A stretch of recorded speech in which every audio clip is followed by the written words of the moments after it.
Yeah, Ryan, thanks for agreeing to join us. I know that you've been on our podcast before and have done multiple things with Bobby, I think. So we love to pick your brain and your knowledge and everything like that. Yeah, I don't know if you want to do like a brief introduction of who you are, kind of your past experience and all That could that take good up our stuff. whole 20 minutes. I was gonna say, come on, The resume's Savannah. long. Maybe just like at a high level then. Yeah. An AI Absolutely. summary, please. Yeah, the cliff Thank you. notes. Yes. Thanks for inviting me to be here to partake with the lips on this conversation that's near and dear to my heart. I am Ryan Dorheim. I am what's called a digital solution specialist here with Microsoft. And what that truly means is I get to work with a lot of our state and local government customers here throughout the U.S. As we're thinking about the different cloud solutions out there, whether it is business applications or if you're even doing light low code things in our Power Platform, that is typically my overall realm. But I'm no stranger to government. In fact, I have an entire almost 15-year career in law enforcement prior to ever coming to Microsoft.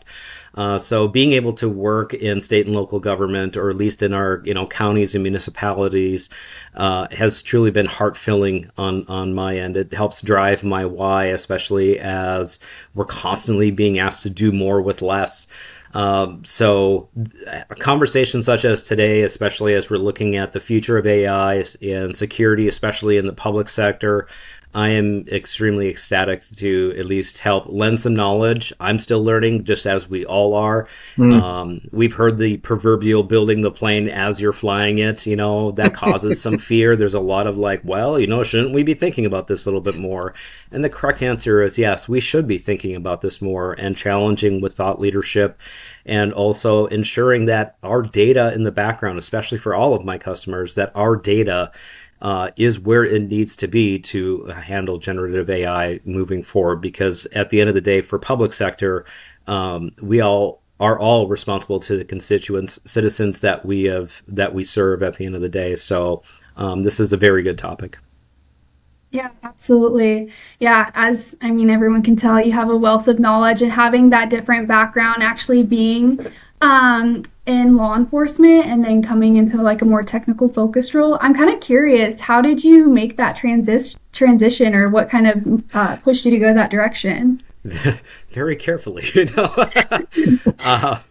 uh, there came a point in my law enforcement career where it's like I loved what I was doing.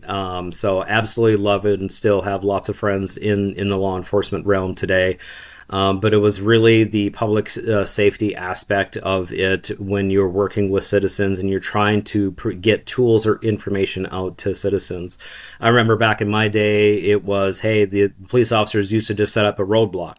Well, now look at where technology has come, where we can be driving in our automobiles, and then there is a smartphone, and if we have maps up, it can start rerouting us automatically due to known circumstances that are happening.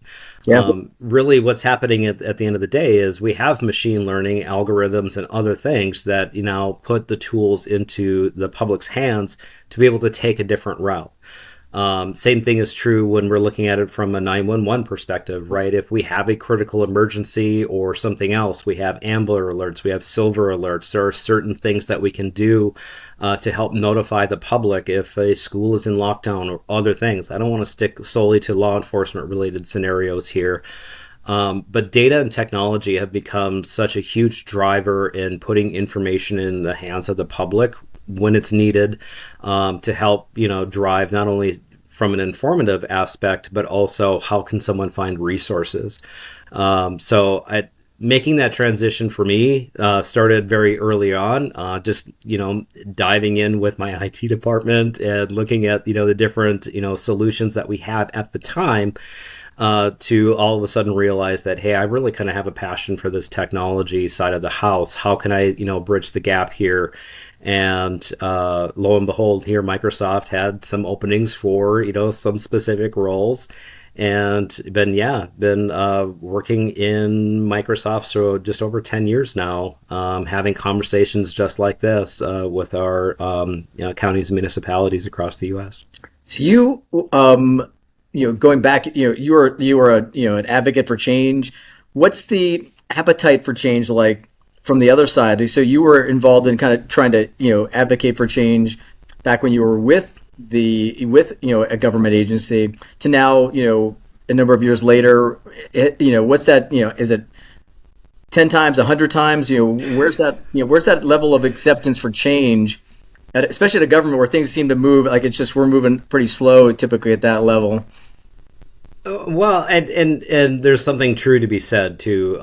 Government's going to move at the speed of government for a reason because it's driven by the people, and we want to be responsible at the end of the day for the investments that are made, right? So I look at it at least from the lens of like, what is that appetite for change? I think the appetite is there because there are many different factors that seem to push the needle. One, especially now with generative AI being out there, is hey, we're having reduced budgets and we're having other things that factors happening inside of our local government that is now we have to look at manpower versus what can we automate and other types of scenarios such as that where like how much can we reasonably do with the employees that we have today and still meet the demands of our public, right? Yeah. So as we're working with residents and citizens or constituents, whichever flavor we're going to call people like me that live in my jurisdiction, and I do use our local services and tools as best as they're offered up, and really there's a public drive as far as like, hey, where do I go find the information? If you think of what it used to be in the old school days, you pick up the phone, you'd call in, somebody would answer the phone.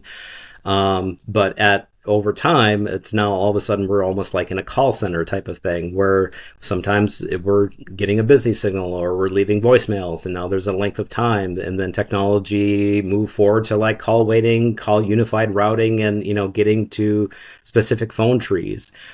And where technology is at today isn't just now search and look up. It can be something as simple as going to my city's website and interacting with an AI agent of like, hey, how do I get a new recycling bin? The lid fell off of mine and stuff like that. Is this something I call in, or how do I go find this process? So it's not just looking it up and doing general searches anymore as much as it is, hey, I'm interacting with this AI and now I can actually put in a work order to get a new recycling bin out in front of my house. So we can see how the evolution has moved forward. I think there's always going to be some funding constraints. It is what it is.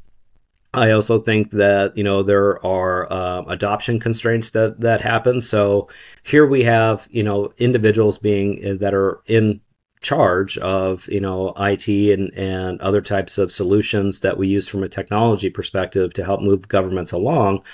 But hey, also, are we being responsible in shifting our funds and other types of allocations that direction for technology? I think there's a lot of different drivers. I think the appetite is there. Yes, we want to do it. I think most of us are using some form of generative AI. I know my kids are. So, but what does that expectation mean then for government, and how else now can we bridge that gap to make sure that it's secure and compliant moving forward?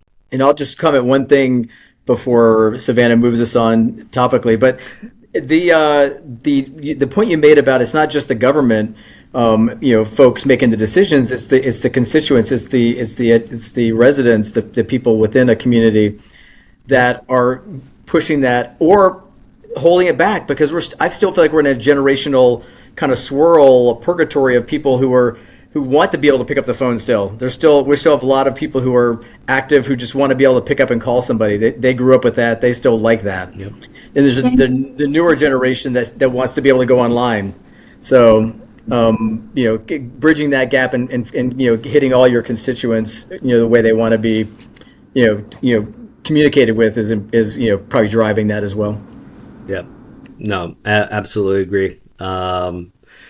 I think of it from like, a resident engagement standpoint or citizen engagement, whatever we're going to call it, constituent engagement of, I was talking with a customer today, central part of the U.S., and it was like, we don't want to lose that small town feel. When I pick up the phone and I call this individual And, that is their primary sole job. We're not looking at taking jobs away, but also the sheer volume of phone calls that come in. We need to find a better way to help balance that individual's time or that employee's time. And that's where, a technology can help step in to maybe say like, hey, what are your office hours? Well, hey, we could probably offload that to some form of AI automation in the background, whether you're talking with a bot or whatnot. But in the same respect of like, hey, if I need to have a conversation with a human, can I interrupt and ask for a human and still have that type of touch service hitting at the end of the day? And I think the Yep. answer is as absolutely yes, you can. Yeah, I feel like it comes down to everything kind of in moderation. It's nice to have an option where if you do have someone who wants to talk to a human, and there are certainly scenarios where, yeah, I mean, even I like to do that sometimes still, and I'm probably not in that generation who likes to do it all the time, but yeah, and then it also comes to the other side of the sword where it's like you also need to, yeah, allow that person's job who's doing that to have some more time back and be able to answer calls that are actually needed to be answered and that sort of thing. I kind of want to move the conversation kind of to, AI and security, and how that's kind of in the public sector and how that's being handled and everything like that. So I don't know if you have anything to add to that kind of conversation. It's a good one because this, I mean, typically when we talk, to customers or out in events, wherever, people who are in the government, they're always 2 to 3 steps behind everybody else when it comes to the technology because of security and issues with where they have to store their data and how it's protected. So they're always they're not able to take advantage necessarily, even if they want to take advantage of some of the newest, latest, and greatest pieces of AI, and how it's being shown to them. So they're always in that zone. So yeah, is that moving along nicely? Where are we in that realm as far as getting that availability? Availability. I love those words. All three of them. So there's that's kind of a two-pronged approach there. So let me answer the first half with like, hey, where are we at with AI safety in government, especially from like a Microsoft perspective, right?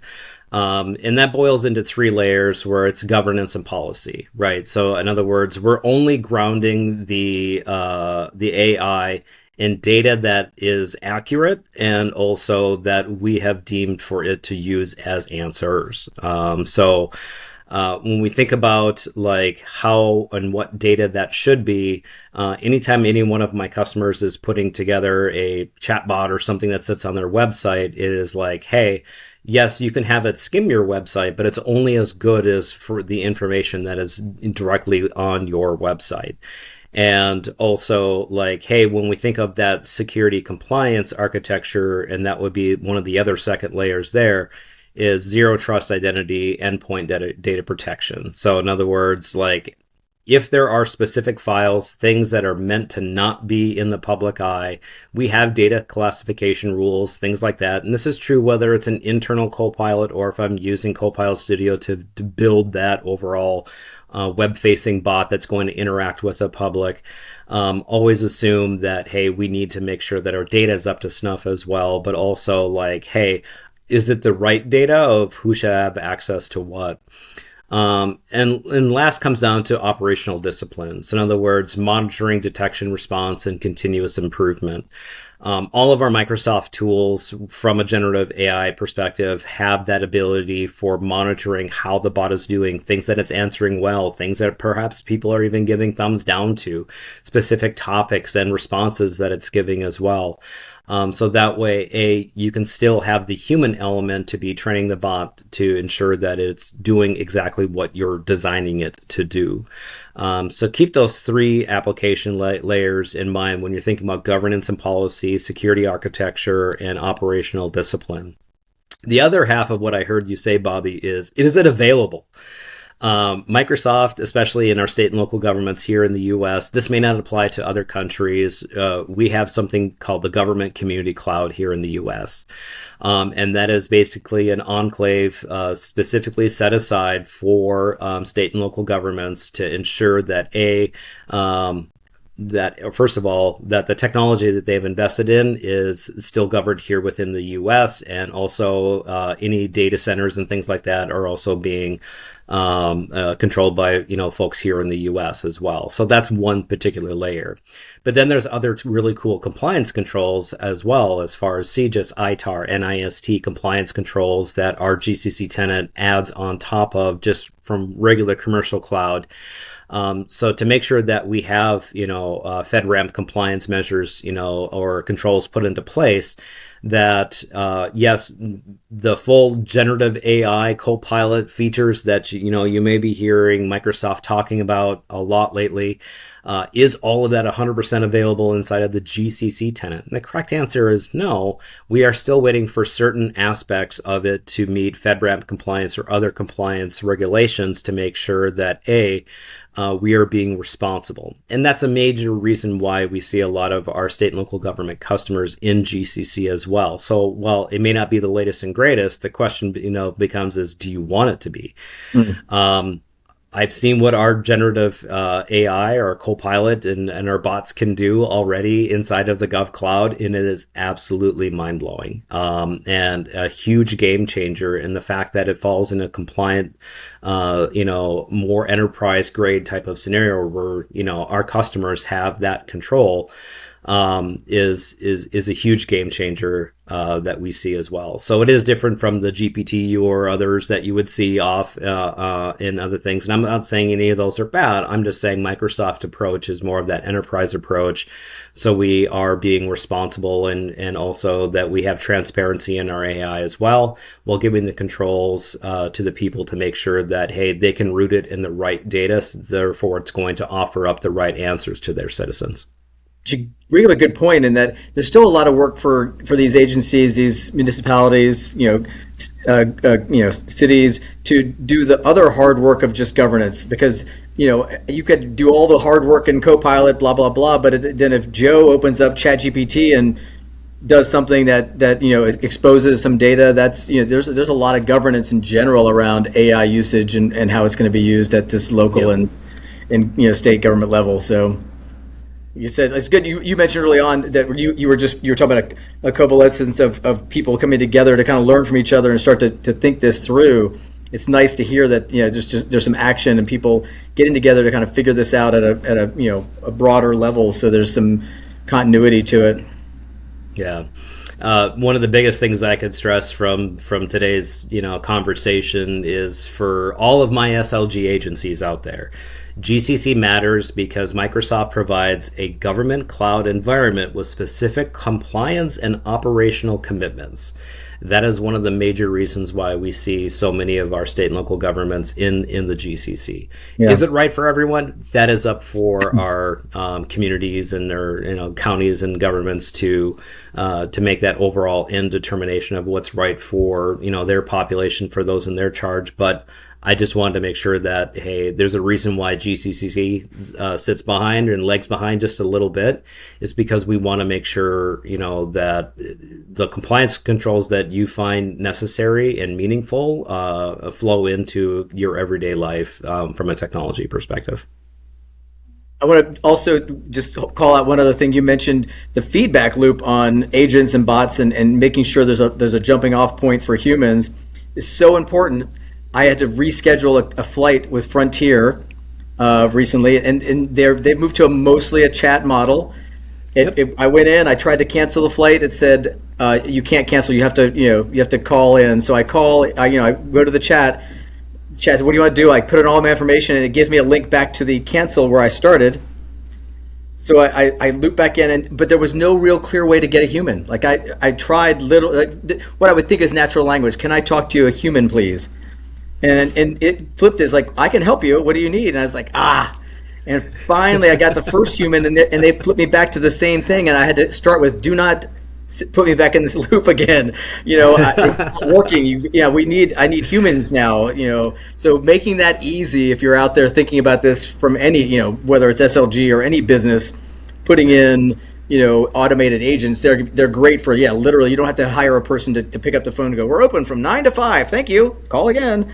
It's more like, that you just you need to know that jumping off point to get to that human when you need them. No, I hear that. And also, if that particular airline is listening, reach out to your Microsoft representative. Yes, yeah, they were Microsoft for sure. So yeah, get something going there. We need to update that chatbot. Bobby needs to get his stuff done quicker. Make it all about Bobby. Here we go. We'll tag friends here once we post Please, this. yeah. Boy. Yeah, hashtag Bobby needs lots of help. Maybe they But can I provide us relate that back now to a citizen experience, right? And I think about what is possible today. Contact center is huge, whether you're talking 988, 311, and if you don't know what that means, then hey. But anything that you would use from a contact center perspective, it can start out on that bot layer or agent layer, IVR, whatever we want to call it. But there also should be escalation paths as well. I can tell you from a Microsoft perspective, what's built inside of our tools is sentiment analysis. So in other words, the bot is listening in the background. If somebody's getting very agitated and upset, sometimes we can alter the queue priority, so to speak. Not saying that everybody should go out there and pretend to be angry on calls or press 0 a whole bunch Don't of scream times. at your bot in the first minute. Wait for 5 minutes, then start screaming. Right. But there should be escalation paths as well to help address, and try to keep the human inside of what we intend to be human interactions.